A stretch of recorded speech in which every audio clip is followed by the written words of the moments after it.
Kali ini kita akan melihat bagaimana Wapres Gibran dan Mas Menteri AHY begitu solid dan dipastikan tidak ada reshuffle dalam waktu dekat di Kabinet Merah Putih Presiden Prabowo Subianto dan Wakil Presiden Gibran Rakabuming Raka. Setelah sebelumnya ada isu yang sangat kencang akan ada menteri dari partai PDIP, tapi dengan fakta-fakta berikut ini sepertinya isu atau gosip tersebut terpatahkan. Awal mulanya kita memang melihat PDI Perjuangan seolah diberikan angin segar dengan diberikannya amnesti kepada Hasto Kristianto oleh Bapak Presiden Prabowo Subianto. Kemudian ada instruksi dari ketum mereka, yakni Ibu Mega yang mengatakan bahwa seluruh kader harus mendukung pemerintahan Presiden Prabowo Subianto. Tetapi semua itu ternyata tidak membuat adanya kader PDI Perjuangan di Kabinet Merah Putih. Karena Pak Prabowo mengatakan Kabinet Merah Putih pada saat ini sudah sangat-sangat solid. Dan berikut komentar dari beberapa narasumber yang kami rangkumkan untuk Anda. Apakah setuju jika ada Menteri Kabinet dari PDI Perjuangan atau justru tidak setuju? Silahkan yang ingin berkomentar, kita tunggu di kolom komentarnya. Rakyat menuntut yang bersih, yang benar, yang bekerja dengan benar. Jadi saya ingin tegakkan itu. Kepentingan hanya untuk bangsa dan rakyat, tidak ada kepentingan lain.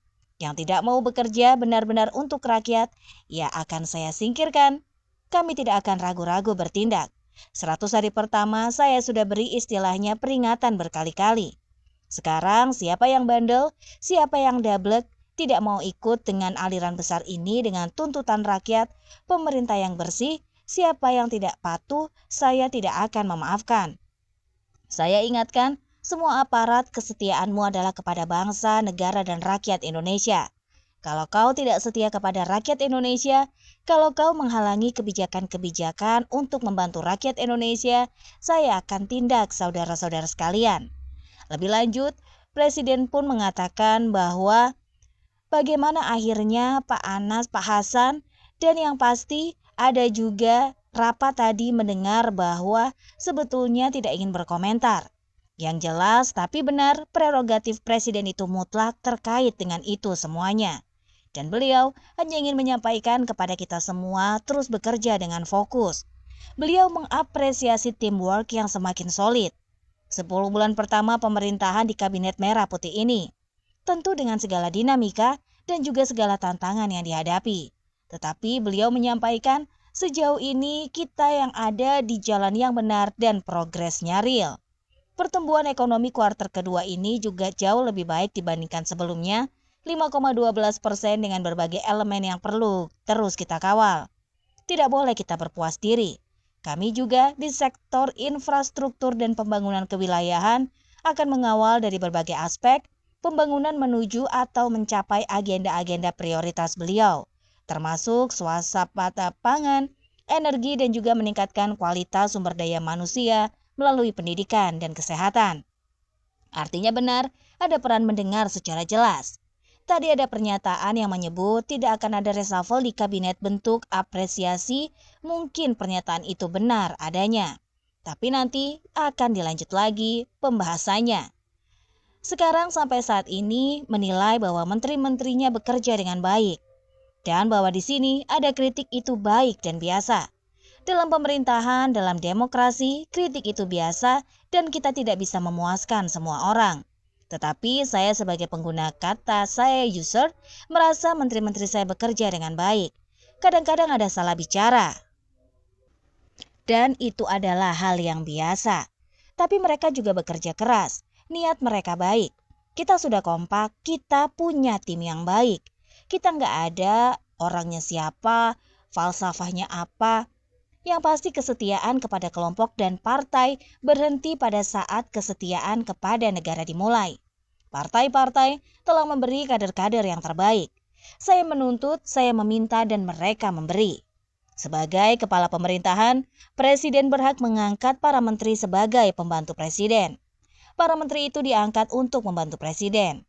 Selama menjalankan tugasnya, Presiden memiliki kewenangan untuk melakukan evaluasi penilaian terhadap semua kinerja para pembantunya dan itu adalah wewenang penuh dari seorang presiden.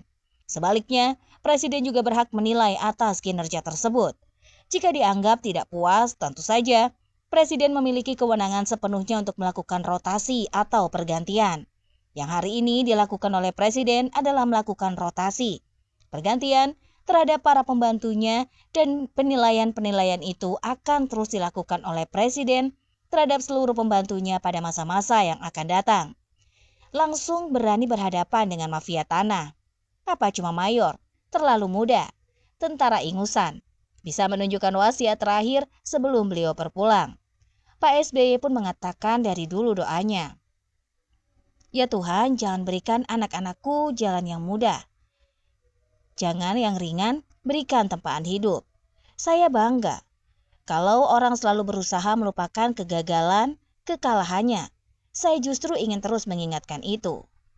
Ada super team yang dipimpin langsung oleh Pak Prabowo sebagai presiden yang membuat Indonesia benar-benar bisa unlock the potential Republik Indonesia alias Bapak Rupiah. Jadi di setiap kantong kita sebetulnya ada jejak kakeknya Pak Prabowo, itu Pak Margono. Karena yang mendirikan BNI itu dengan amanah dari langsung yaitu Bung Karno dan Bung Hatta adalah Pak Margono. Nah, walaupun kemudian Bank Sentral itu akhirnya tidak jadi BNI, tetapi mengambil alih The Javanese Bank yang didirikan oleh Belanda dan dialihkan menjadi Bank Indonesia. Tetapi tentunya tidak boleh menutupi jasa-jasa Pak Margono sebagai Bapak Rupiah Indonesia, Bapak Ori. Karena itulah yang pertama membuat penertiban di kantong kita, di deposito kita, di rekening kita. Termasuk apa-apa yang ada di kantong kita, yang ada di rekening kita. Jadi, setiap uang rupiah itu penting karena adalah satu statement kedaulatan bangsa kita. Karena yang beredar pada waktu itu uang Belanda. Uang Jepang, tidak ada uang Republik ini. Jadi, salah satu pejuang kemerdekaan itu adalah Pak Margono lewat jalur ekonomi. Di luar bahwa memang beliau punya dua atribut lain. Pertama adalah beliau pernah menjadi Kepala Jawatan Koperasi Perkreditan Rakyat. Jadi kalau sekarang ada ide mengenai gerakan koperasi, sebetulnya itu ide yang melekat pada kakek Pak Prabowo. Kakeknya itu Kepala Jawatan Koperasi. Bapaknya menulis disertasi tentang perkreditan rakyat dan waktu di Belanda, kalau Pak Mitro itu adalah ayahnya Pak Prabowo dan pernah jadi ketua IKOPIN. IKOPIN atau Ikatan Koperasi Indonesia. Kalau bapaknya Pak Prabowo yaitu Pak Mitro, beliau pulang dari Belanda menyelesaikan studi doktoralnya pada tahun 42, menjadi anggota delegasi untuk perundingan Jabundar, terlihat langsung dengan proses itu. Pak Margono adalah anggota Badan Persiapan Kemerdekaan juga di PPU waktu itu. Jadi lebih jauhnya, Pak Margono itu punya anak, 2 orang. Dan yang pasti, pamannya yaitu bernama Hasim Sugiono Joyo Hadikusumo. Jadi paman yang namanya Suyono yang lebih muda. Kemudian Pak Prabowo Subianto. Nah, Subianto itu anaknya Pak Margono, saudaranya Pak Mitro.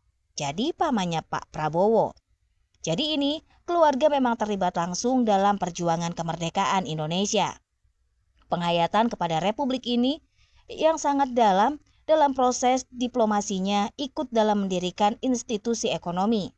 Pak Mitro membangun Fakultas Ekonomi Indonesia, Fakultas Ekonomi Universitas Indonesia yang mengembangkan studi ekonomi yang ada di Indonesia. Menjadi pahlawan, menjadi korban dalam pertempuran melawan Belanda. Jadi Pak Prabowo betul-betul penghayatannya kepada NKRI itu luar biasa, sangat mendalam. Karena memang ada darah pejuang yang sudah mengalir turun-temurun dan yang pasti penghayatannya sangat besar terhadap perjuangan bangsa dan negara. Karena itu, tidak mengherankan ketika beliau sekarang menjadi presiden dan kebetulan dalam perayaan 17-an pertama beliau sebagai presiden, memang akhirnya bisa diteruskan perjuangan yang sudah ada sebelumnya. Dan yang pasti, bahwa yang harus diingat lagi adalah untuk membangun rasa nasionalisme, untuk komunikasi, membangun program pembangunan, dan hiburan masyarakat. Dan yang pasti, untuk Indonesia, semoga selalu jaya. Dan untuk kita semua, yang pastinya, kalau kita merangkul basis X lawan, memberikan kontribusi besar terhadap pemenangan pasangan calon presiden dan wakil presiden. Artinya, kalau kita berbicara koalisi itu, banyak diskusi politik yang harus dilakukan.